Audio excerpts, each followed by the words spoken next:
तो गाइस मैं हूं अंकित और आप देख रहे हैं रेसलिंग फैंस नेटवर्क। शुरू करते हैं गाइस अपनी बातों को हम लोग सबसे पहले जे उसो से। तो भाई जे उसो आज मंडे नाइट रॉ के अंदर अपनी इंटरकॉन्टिनेंटल चैंपियनशिप हार चुके हैं।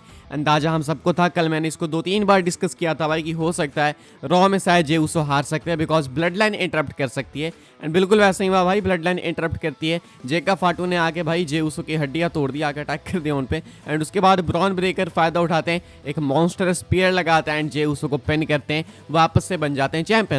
आई थिंक ये डिसीजन बहुत सही था। कल भी मैं सेम इस चीज़ को बोल रहा था कि आप सिंपल सोचो कि आपने ब्रॉन ब्रेकर से टाइटल ले ली, ठीक है, जे उसो को एक सिंगल्स टाइटल मिल भी गई। अब जे उसो जाने वाले हैं ब्लड लाइन की स्टोरी लाइन में।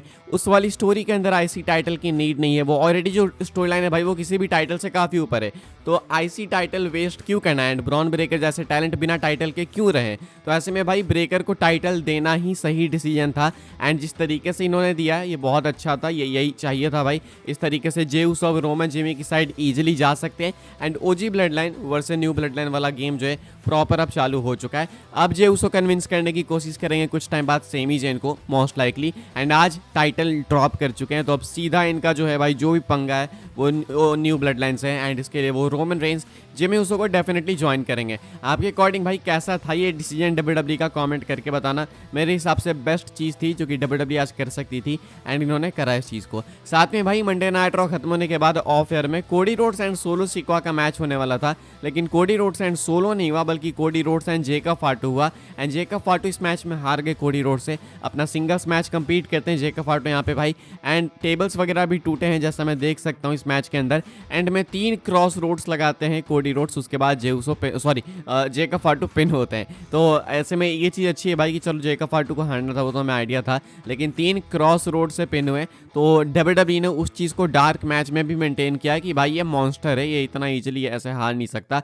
तो 3 क्रॉस रोड्स कोडी को लगाने पड़े जेका फाटू को हराने के लिए। आगे बढ़ते हैं गाइस, बात करते हैं अगली स्टोरी के बारे में जो कि क्राउन जूल 2024 को लेके डब्ल्यूडब्ल्यूई ने भाई न्यू मैच ऐड कर दिया है क्राउन जूल के कार्ड के अंदर। एंड ये है अपना Seth freaking Rollins versus Bronson Reed का मैच। ये मैच होने वाला था, आइडिया था, इसको भी मैंने कल डिस्कस किया था भाई। अभी क्राउन जूल के लिए 3 मैचेस अनाउंस हो चुके हैं। एक अपना क्राउन जूल टाइटल का match Cody Rhodes versus Gunther, एक और क्राउन जूल टाइटल का मैच ये Liv Morgan versus Nia Jax के बीच में। एंड अब कंफर्म हो चुका है Seth Rollins and Bronson read के बीच का मैच। ये इनका पहला मैच होने वाला है इनकी इस फ्यूड का, जो कि पहले में आपको देखने को मिलेगा। एंड यहाँ पे देखना है कि कौन जीतता है। क्या डब्ल्यूडब्ल्यूई एक मैच के साथ इनके फ्यूड को निपटा देगी? I don't think so. मुझे लगता है शायद सर्वाइवर सीरीज में भी कम्पीट करेंगे एंड देन उसके बाद हो सकता है सैटरडे नाइट्स मेन इवेंट में भी।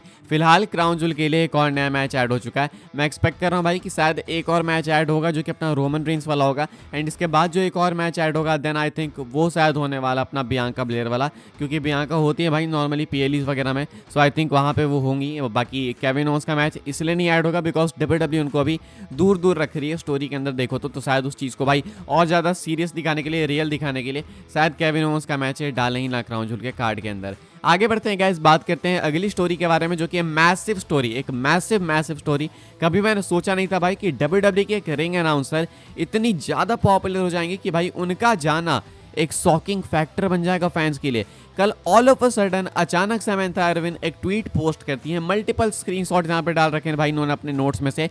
एंड यहाँ पे इन्होंने अनाउंस कर रखा है कि ये डब्ल्यूडब्ल्यूई लीव कर रही हैं। समंथा आयरविन ने जब ये पोस्ट करा भाई इंटरनेट हिल गया, रात भर लोग शॉक हो गए कि ये क्या, क्योंकि किसी ने एक्सपेक्ट नहीं किया था। एंड समंथा आयरविन भाई रिसेंट की सबसे ज़्यादा पॉपुलर रिंग अनाउंसर्स में से एक है। इनको बेस्ट ऑफ द बेस्ट कहा जाता है रिंग अनाउंसिंग में। अगर आप देखो डब्ल्यूडब्ल्यूई के पूरे पन्ने को खोल के कि भाई कौन कौन रही है बेस्ट रिंग अनाउंसर, तो उसमें लिलियन गार्सिया का नाम आता है, समंथा आयरविन का भी आता है। काफ़ी लोग इनको पसंद करते हैं, लेकिन अब ये डब्ल्यूडब्ल्यूई के अंदर नहीं है। ये सुन के लोग काफ़ी शॉक हो गए। एंड वो भी चीज़ बिल्कुल अचानक आई, अभी तक किसी को रीज़न नहीं मालूम चला, बस लोग अंदाजा लगा रहे हैं कि शायद डब्ल्यूडब्ल्यूई से बेटर कुछ करना चाहती है। इनका कहना था कि भाई चीज़ें बहुत अच्छी है, ऐसा नहीं कि कुछ गलत है। Paul Heyman and triple H को थैंक्स भी कहती हैं इस अपॉर्चुनिटी के लिए, इन सारी अपॉर्चुनिटीज़ के लिए। एंड इसके बाद डब्ल्यूडब्ल्यूई से अलविदा लेती हैं। अब ऐसे में इनको लेके एक और अपडेट मैं आपको बता देता हूँ। Everyone spoken to with in WWE had high praise for Samantha Irwin before and after she made the announcement of her departure from the company. Many WWE staff members were surprised by the news. Fightful and and Russell Woods दोनों का कहना है कि WWE वाले internally भी काफ़ी surprise है कि भाई ये क्या हो गया, ये कैसे चली गई भाई, ये तो किसी ने सोचा नहीं था कि अचानक से कैसे चली जाएगी, कोई अपडेट नहीं कुछ नहीं, सीधा इन्होंने पोस्ट करा कि ये जा रही है, डिपार्चर हो गया, बाय, ये वाला सीन है इनका। तो WWE वाले काफ़ी हाई प्रेज भी रखते हैं इनके लिए, तो डेफिनेटली भाई फ्यूचर के लिए डोर्स ओपन होंगे समंथा इरविन के लिए। साथ में इनके जाने के साथ में लिलियन गार्सिया परमानेंटली वापस आ चुकी हैं, legendary ring announcer Lillian Garcia वापस आ चुकी हैं। लिलियन गार्सिया को लेकर रिपोर्ट आई थी भाई मंडे नाइट रॉ से पहले ही कि भाई अब वो रेगुलर हो जाएंगी, एंड आज वो रॉ में देखने को मिली भी, तो अब ये रेगुलर ही आपको देखने को मिलेंगी एंड समंथा इरविन के रोल को प्ले करेंगी। तो ये अच्छी चीज़ है, इसमें कोई दिक्कत की बात नहीं है। लेकिन समंथा इरविन काफ़ी शॉकिंग वे में WWE से लीव लेते हुए दिख रही हैं। क्या सोचते हो आप, क्या लगता है इसके पीछे का रीजन क्या हो सकता है? कुछ लोग AEW बोलेंगे, तो भाई AEW लगता नहीं है, बिकॉज रिकोसन ने खुद से क्लियर किया है कि नहीं वो AEW में नहीं आएगी, ट्वीट करके रिकोसन ने क्लियर किया था। सो लेट्स सी भाई क्या होता है, पता नहीं ऐसा क्यों हो गया। आगे बढ़ते हैं गाइस, बात करते हैं अगली स्टोरी के बारे में जो कि मंडे नाइट रॉ को लेकर। तो भाई काफी सारे लोगों के दिमाग में एक क्वेश्चन है कि जब मंडे नाइट रॉ भाई जाएगी नेटफ्लिक्स पे तो कितने घंटे के शोज प्रोड्यूस करेगी, 3 घंटे या 2 घंटे के? अभी तो 2 घंटे के शोज प्रोड्यूस करें तुरंत भाई खत्म हो जाता है एपिसोड, लेकिन आने वाले टाइम के अंदर वापस से क्या ये 3 घंटे वाले फॉर्मेट पे जाने वाले हैं?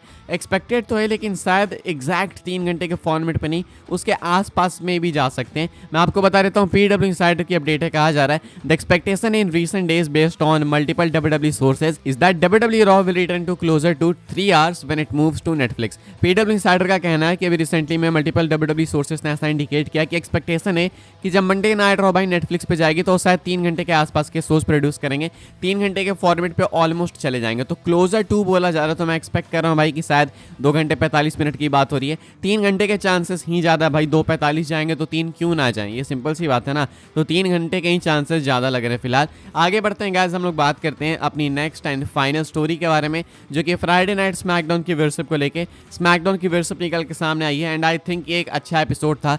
ब्लड लाइन भाई through out the show feature थी, स्टार्ट से लेके बीच से लेके एंड तक। इसके अलावा भी काफ़ी सारी चीज़ें थी, कोडी रोड्स का प्रोमो था और भी कई सारी चीज़ें थी। लेकिन स्मैकडाउन की व्यूअरशिप क्या है ये मैं आपको वो बता देता हूँ। मैं बता दूँ भाई ये व्यूअरशिप डाउन हुई है, ठीक है, ये समझ नहीं आया मुझे क्यों आखिर जब एपिसोड अच्छा आता है तो व्यूअरशिप डाउन आती है, लेकिन ठीक है डाउन है, आपको बता देता हूँ। लास्ट वीक की व्यूअरशिप थी भाई 1.652 मिलियंस, इस वीक की व्यूअरशिप काफ़ी डाउन हो चुकी है एंड इस वीक की व्यूअरशिप है 1.378 मिलियंस। यानी कि इस वीक भाई इन्होंने अपने बहुत सारे नंबर्स लूज़ किए, अप्रॉक्स आसपास कह सकते हो कि 300 के व्यूअर्स लूज़ किए। एग्जैक्ट 300 के नहीं, कुछ इसके आसपास होंगे, लेकिन लगभग आप कह सकते हो 2.5 लाख से ऊपर, 3 लाख से नीचे इतने इन्होंने लूज़ करें भाई इस हफ्ते। तो एक डिसअपॉइंटिंग नंबर है डेफिनेटली भाई, 1.378 कोई अच्छा नंबर नहीं होता है। लेकिन देन अगेन भाई यूएसए पे अब आप इससे ज़्यादा एक्सपेक्ट कर नहीं सकते, बिकॉज शुरू से हमें आइडिया है भाई कि इतनी व्यूअरशिप आती है यूएसए पे, एंड रोमन रेंज होने के बावजूद इतनी कमाएगी कभी मैंने सोचा नहीं था। लेकिन अब यही कहानी है भाई, क्या सोचता आप इसके बारे में कमेंट करके बताना। फिलहाल गाइस इस वीडियो के लिए बस ये सारी अपडेट्स थी। आई होप आपको इन्फॉर्मेशन मिली तो वीडियो को लाइक करें, शेयर करें, सब्सक्राइब करें चैनल को, ताकि आने वाले टाइम के अंदर